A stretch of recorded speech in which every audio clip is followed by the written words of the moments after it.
Hello guys, welcome to all of you in this video. स्वागत है आप सभी का इस वीडियो में। और आप जानते हैं कि पटना यूनिवर्सिटी में जो पार्ट 1 का एडमिशन हुआ या फिर कह सकते हैं जो सेमेस्टर फर्स्ट का पीजी में एडमिशन हुआ, इसके रिगार्डिंग जो रजिस्ट्रेशन का जो प्रोसेस था, इसके रिगार्डिंग पटना यूनिवर्सिटी ने अपना ऑफिशियल नोटिफिकेशंस को सर्कुलेट की थी और इसके अकॉर्डिंग जो रजिस्ट्रेशन का प्रोसेस है वो चल रहा है अभी। लेकिन सबसे अहमियत वाली बात है कि अभी बहुत सारे कैंडिडेट इस रजिस्ट्रेशन के प्रोसेस के लिए अभी तक कॉन्शियस भी नहीं हुए हैं, मतलब वो अपना प्रोसेस का स्टार्टअप भी नहीं किए हैं, जिसके कारण से उनको एग्जामिनेशंस के टाइम में बहुत ज़्यादा मेजर प्रॉब्लम होगा। तो कैंडिडेट अपना सीरियसली वो जो रजिस्ट्रेशन का प्रोसेस है उसको कंप्लीट कीजिए और अपने आप को एग्जामिनेशंस के लिए प्रिपेयर कीजिए। सो गाइज, आज के इस वीडियो में हम लोग जानेंगे कि पार्ट 1 का एग्जाम एग्जैक्टली कब होगा, और ये इन्फॉर्मेशंस ऑथेंटिक भी कन्फर्म है, लेकिन आप उसे आने वाले टाइम्स में आप आजमा भी सकते हैं।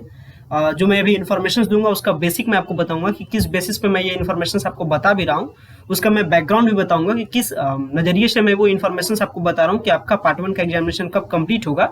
और साथ में पार्ट 1 यानी जो 21-24 में जो एडमिशन का जो प्रोसेस कंप्लीट हुआ उसमें यूनिवर्सिटी रजिस्ट्रेशन बहुत ज़्यादा इंपॉर्टेंट क्यों है, ये मायने क्यों रखता है, और अभी भी कैंडिडेट को कॉलेज से मैसेज अभी के टाइम में आ रहा है कि आपका पेमेंट रिसिप्ट जमा नहीं था, आपका ये सारा प्रॉब्लम है, आपका एडमिशन नॉट एडमिटेड दिखा रहा है, अभी भी इस टाइप्स का प्रॉब्लम आ रहा है। और कैंडिडेट आज संयोग से 2-3 कैंडिडेट बताए भी इसके रिगार्डिंग से, तो ये इन्फॉर्मेशन को लेकर के आज के इस वीडियो में हम लोग प्रेजेंट हुए हैं। सो गाइज, आज के इस वीडियो में हम लोग पार्ट 1 के एग्जाम के बारे में जानेंगे, पार्ट 1 का रजिस्ट्रेशन का प्रोसेस जानेंगे, और अगर आपके साथ प्रॉब्लम हो रहा है नॉट एडमिटेड का, अगर कॉल आ रहा है कॉलेज से, तो उसका क्या कुछ सॉल्यूशन है इसके बारे में भी जानेंगे। सो गाइज, अगर आप चैनल पर नए हैं चैनल को सब्सक्राइब कीजिएगा, वीडियो आपको पसंद आए तो वीडियो को लाइक कीजिएगा, और सारा इन्फॉर्मेशन आपको ऑथेंटिकेटेड फॉर्म में आपको दे रहे हैं, इस पर थोड़ा सा ट्रस्ट कीजिएगा। एंड अगर फिर आपका ट्रस्ट ना हो, देन आपका जो भी सारा आपका कमेंट्स हो, कमेंट्स में बता सकते हैं, जो भी अप्रोप्रिएट मेरे तरफ से सुटेबल आंसर होगा वो मैं आपको जरूर प्रोवाइड करूंगा। सो गाइज, सबसे पहले मैं आपको बताता हूँ यूनिवर्सिटी रजिस्ट्रेशन के प्रोसेस से लेकर के ये जानकारी को आपको लेकर के चलता हूँ। एग्जैक्टली क्या हुआ कि तमाम जो सारे एडमिशन के प्रोसेस थे वो आपका लगभग जनवरी तक एडमिशन का प्रोसेस चला, कुछ एडमिशन का प्रोसेस फरवरी तक भी चला था। जो आपका एडमिशन का प्रोसेस जो भी शेष था कुछ कैजुअल सीट्स पे, यानी लास्टली कह सकते जनवरी तक एडमिशन का प्रोसेस मेनली चला, जो भी था एडमिशन का प्रोसेस। लेकिन ज़्यादा रेट में जो एडमिशन खत्म हुआ वो आपका दिसंबर में लगभग सबका एडमिशन समाप्त हो चुका था। वैसा ही कुछ कैंडिडेट का जो एब्सेस बचा था उनका जाकर के जनवरी में एडमिशन का प्रोसेस कंप्लीट हुआ था। तो दिसंबर में आपका एडमिशन कंप्लीट होता है, इसके बाद आपका क्लासेस चलना स्टार्ट हुआ। लेकिन एडमिशन जब आपने लिया इस पोर्टल पे आकर के, तो आपको पता होगा कि एडमिशन लेने के बाद आप अपने पेमेंट रिसिप्ट वगैरह सारे डॉक्यूमेंट्स को ले जाकर के डॉक्यूमेंट्स को जमा किए। इसके बाद अपना जो रोल नंबर था, रोल नंबर आपको अलॉट हुआ, आप क्लास में अटेंड किए और अभी तक भी आप क्लास अटेंड कर रहे हैं। इसके बाद क्या हुआ है कि इसके बाद जो नेक्स्ट प्रोसेस आता है वो आपका यूनिवर्सिटी का रजिस्ट्रेशन प्रोसेस आता है। यूनिवर्सिटी का रजिस्ट्रेशन प्रोसेस क्या होता है मैंने बताया भी था आपको, मैं सिंपली आपको बताता हूँ। यूनिवर्सिटी का रजिस्ट्रेशन का मतलब हुआ कि पटना विश्वविद्यालय अब आपको एक नंबर देगी, जिस नंबर के जरिए से यूनिवर्सिटी आपको पहचानेगी, यानी उनका जो कंप्यूटर का जो डाटाबेस है वो आपके नाम को प्रॉपर ध्यान में नहीं रखेगी। आपका जो एक नंबर जो आपके लिए अलॉट करेगी उसी नंबर के जरिए से आपको वो ध्यान रखेगी, और आपके तमाम सारे प्रोसेस उसी नंबर के जरिए से कंप्लीट होता है, और यही नंबर कहलाता है यूनिवर्सिटी रजिस्ट्रेशन नंबर। तो पटना यूनिवर्सिटी आपको एक रजिस्ट्रेशन नंबर अलॉट करती है, लेकिन अलॉट करने के लिए कुछ कंडीशंस है। कंडीशंस क्या है कि आपको उसके लिए, यानी उस नंबर को लेने के लिए आपको 500 रुपीज का पेमेंट करना होता है पटना यूनिवर्सिटी को, ताकि वो नंबर आपको अलॉट कर सके और आपके तमाम सारे प्रोसेस को उस नंबर के जरिए से हैंडल किया जा सके। लेकिन ये नंबर उसी को अलॉट किया जाता है जो पटना विश्वविद्यालय के स्टूडेंट बन चुके हैं, यानी जिनका एडमिशन है। तो एग्जैक्टली क्या हो रहा है कि अभी उनको बहुत सारा कंटेंट में वो वेरीफाई नहीं कर पा रहे हैं कि उनके स्टूडेंट्स ही हैं या फिर मिस फॉल्ट है या फिर फॉल्ट है किसी भी प्रकार का। तो इसके लिए क्या कर रही है कि पटना विश्वविद्यालय आपसे 500 रुपीज का पेमेंट लेने से पहले आपका वेरिफिकेशन करवाती है, और वेरिफिकेशन करने के लिए आपको क्या करना होता है कि अपना ओरिजिनल माइग्रेशन, यानी आपका डिजी लॉकर वाला माइग्रेशन नहीं चलता है, ध्यान रखिएगा, आपका ओरिजिनल माइग्रेशन, इसके बाद आपका जो पेमेंट रिसिप्ट है जो आपने एडमिशन के टाइम में पेमेंट किया था, गर्ल्स के लिए 170 रुपीज या फिर बॉयज के लिए जो भी होगा 2500-3500 जो जितना का भी पेमेंट किया वो पेमेंट रिसिप्ट, और इसके बाद फिर जिस भी कॉलेज में आपका एडमिशन है वहां जाकर के उसके कॉलेज के काउंटर पे ये सारे डॉक्यूमेंट्स को आप सबमिट करते हैं। इसके बाद कॉलेज वाले आपको वेरीफाई करते हैं, यानी आपको वैलिडेट करते हैं कि हाँ ये कैंडिडेट का यहाँ पे एडमिशन है। इसके बाद ये रिपोर्ट जाता है आपको यूनिवर्सिटी में, तब जाकर के आपके लिए लिंक को एक्टिवेट किया जाता है, और फिर आप अपना 500 रुपीज का पेमेंट करते हैं और फिर पेमेंट रिसिप्ट जाकर के कॉलेज के काउंटर पे जमा करते हैं। तो ये सिंपल सा पटना यूनिवर्सिटी में रजिस्ट्रेशन का जो सिंपल सा स्टोरी था मैंने आपको स्टोरी बता दिया। तो एग्जैक्टली कैंडिडेट सोच रहे हैं यहाँ पर कि 500 रुपीज का वो डायरेक्ट पेमेंट करेंगे, जो कि यहाँ पे यही उनका मिस फॉल्ट है।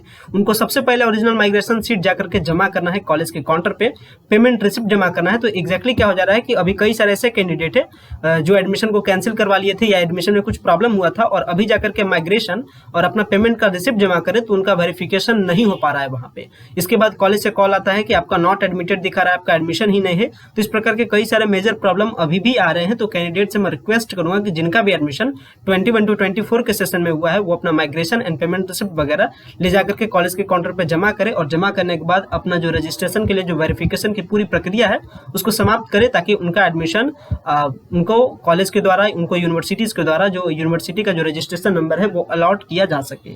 तो ध्यान रखिएगा, अपना माइग्रेशन सीट जाकर के जमा कीजिए तेज गति से। और इसके लिए लास्ट डेट मैं आपको बता दूं, तो लास्ट डेट आपका जो लास्ट अप्रैल है, आपका लास्ट डेट है 30 अप्रैल इसका लास्ट डेट है। एंड अगर इसके बाद आप डिलेट करते हैं देन फिर आपका एक 1000 रुपीज का लेट फाइन के साथ आपको पे करना होता है 1 मई 2022 से। और लास्ट डेट इसके लिए फिर जो लास्ट डेट है वो आपका मई में फिर चल जाएगा लेट फाइन के साथ में। लेकिन अभी जो फिलहाल में लास्ट डेट है वो आपका 30 अप्रैल तक है लास्ट डेट। ये हमारी चर्चा हो गई यूनिवर्सिटी रजिस्ट्रेशन के प्रोसेस के बारे में। अब चर्चा हमारी होती है एग्जामिनेशन के बारे में, यानी पटना यूनिवर्सिटी में अगर आपका एडमिशन है और आपका पार्ट 1 का जो एग्जामिनेशन होगा वो एग्जैक्टली कब कंप्लीट होगा इसके बारे में आपका इन्फॉर्मेशन होना चाहिए। तो आपको बता दें कि अभी जो मंथ है वो आप ध्यान रखिएगा, अभी जो अप्रैल आपका चल रहा है एंड अभी जो अप्रैल है, अप्रैल में किसी भी प्रकार का एग्जामिनेशन कंप्लीट नहीं हो रहा है। मई स्टार्टिंग में आपका पार्ट 3 का एग्जाम है, पूरा एग्जाम का जो सीरीज है, सीरीज आप समझ लीजिए। मई स्टार्टिंग में आपका पार्ट 3 का एग्जाम है, मई एंड या जून स्टार्टिंग में आपका पार्ट 2 का एग्जाम है। मैक्सिमम प्रोबेबिलिटीज है कि 20 तारीख के बाद आपका पार्ट 2 का एग्जाम हो। इसके बाद जो पार्ट 1 वाले कैंडिडेट है, जून के मंथ में गर्मी छुट्टी भी होता है, तो पार्ट 1 वाले स्टूडेंट्स ध्यान रखेंगे कि उनका एग्जामिनेशन कंप्लीट होगा जुलाई में। अब ये मैं इन्फॉर्मेशन किस बेसिस पे बता रहा हूँ इसको समझ लीजिए, ताकि आप अपने आप को ट्रस्ट कर सके इस इन्फॉर्मेशन पे। किस लिए मैं बता रहा हूँ इस चीज को समझिए। एग्जैक्टली क्या है कि अभी जो पटना यूनिवर्सिटी के जो एग्जामिनेशन कंट्रोलर है वो आपका आर.के. मंडल सर है, जो कि आर.के. मंडल सर पहले पटना साइंस कॉलेज में जूलॉजी डिपार्टमेंट के एचओडी थे। उन्हीं का प्रमोशन होकर के पटना यूनिवर्सिटी का वो बने हैं अभी फिलहाल में एग्जामिनेशन कंट्रोलर है। तो इनका जो इन्फॉर्मेशन है, यानी जो भी आर.के. मंडल सर पटना विश्वविद्यालय के जो भी एग्जामिनेशन कंट्रोलर है, इनका कांटेक्ट या इनका लगाव कर सकते हैं अभी भी यहाँ के टीचर्स के साथ है। तो जो टीचर्स यहाँ पे अभी लेक्चरेट कर रहे हैं, जो पटना साइंस कॉलेज में पढ़ा रहे हैं, उनका कुछ ऐसे प्रोफेसर हैं जो आर.के. मंडल सर के कह सकते हैं जो होते हैं दोस्त वगैरह, इस तरीके से उनके जो बैचमेट है या फिर कह सकते हैं उनके जो लेवल्स के जो टीचर्स है वो एग्जैक्टली बातचीत कर रहे थे। तो बातचीत करने से वहां से जो सर थे पटना साइंस कॉलेज के, वो क्लासेस में बताएं कि चर्चा हुई आर.के. मंडल सर से, और आर.के. मंडल सर से चर्चा करने के बाद बात पता चला कि अगर पार्ट 1 के बारे में बताया जाए तो पार्ट 1 का जो एग्जामिनेशन है वो हर हालत में एडमिशन के प्रोसेस से पहले कंप्लीट करना है, यानी जो 22 to 25 का एडमिशन का प्रोसेस होगा उससे पहले कंप्लीट करना है पार्ट 1, पार्ट 3, पार्ट 2 सबका एग्जाम। कारण है कि जो आपका 22 से 25 का सेशन है वो बेसिकली आपका क्रेडिट बेस्ड स्कोर सिस्टम हो जाएगा, यानी जो सेमेस्टर वाइज प्रोग्राम है वो आपका सिस्टम में चल जाएगा।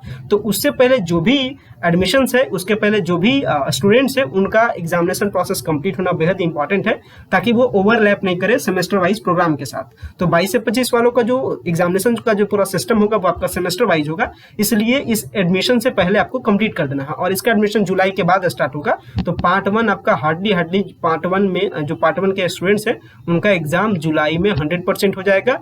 अगर कॉलेज के टीचर्स, अगर यूनिवर्सिटीज के जो मेंबर्स है, अगर वो सपोर्ट करते हैं देन फिर गर्मी छुट्टी का जो फर्स्ट फेज होगा, गर्मी छुट्टी कम मिलेगा उस टाइम में। अगर एग्जाम लेने के लिए तैयार हो जाते हैं टीचर्स देन आपका गर्मी छुट्टी वाले टाइम में ही हो जाएगा।